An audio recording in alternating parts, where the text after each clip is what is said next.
Hi, my name is Ange. I am 19 years old. I am from good old Ottawa, and I am on retreat team 1.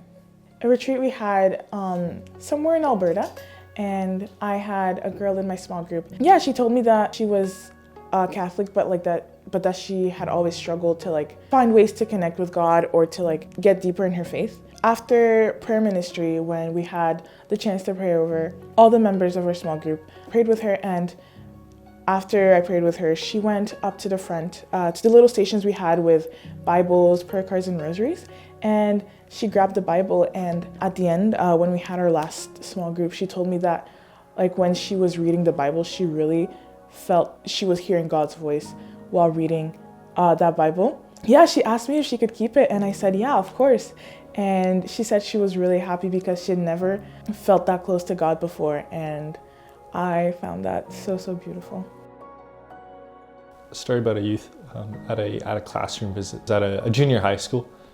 So I was in a grade 8 or 9 class. We walked into the classroom and we kind of went right away to sit down with everybody, and I sat down beside this young gentleman. So I instantly kind of bonded with him. We played the game together and listened to the testimony together, and then we just discussed during the discussion time. And I really didn't do much except for listen to him. He really just opened up to me about his own faith journey, how he had come to believe in Jesus and come to know that Jesus died for us, so I want to live for him.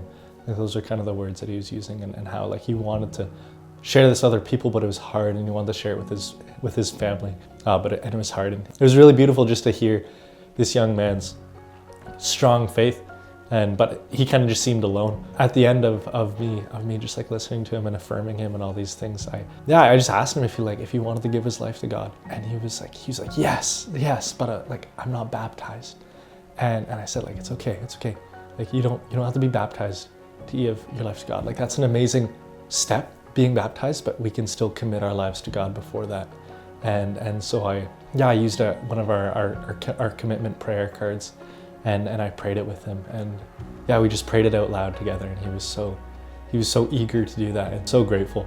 And it was all the Lord. I didn't do anything except for offer that next step, and he took it so eagerly.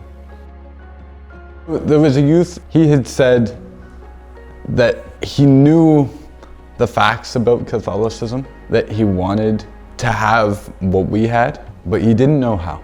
He didn't know how to have that relationship with Christ. And so he asked we had a time of discussion group, I know God's different than humans, so how can I grow my relationship with God? Is it like going to church? And I said, yes. Is it like reading the Bible? And I said, yes. But then I asked him a question. Have you just talked to God? And he was kind of confused. And he was like, you can just talk to God?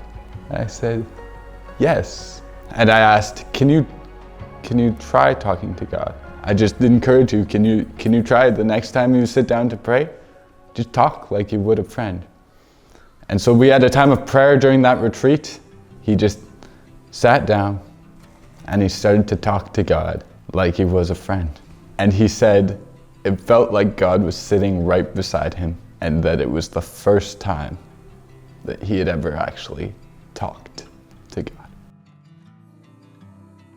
I think sometimes when you read Mission Moments and see the newsletters, it's easy to forget that these are actual people. These are actual kids that go home and they play hockey and they do their homework, and they're just without them going to a net retreat, genuinely, they might never have been told that God loves them. And that's that's a life changed. Being on a retreat team, I was able to experience just the vastness of how many youth need Christ. And NET is able to reach thousands of youth every year.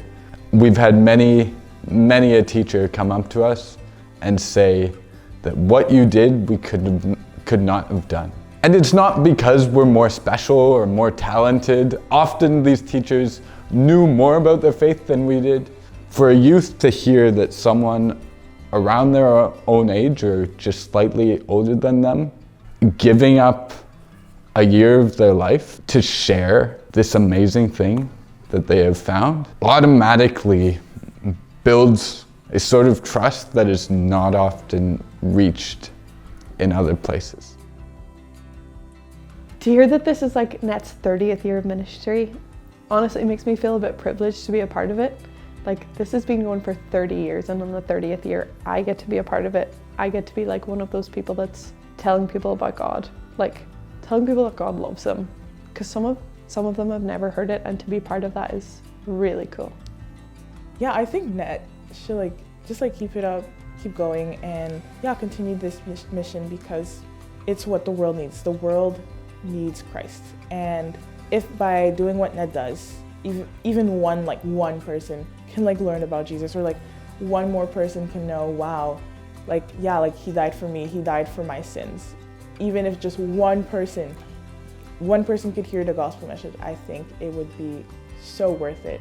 Yeah, I hope Net continues for 30 years to come.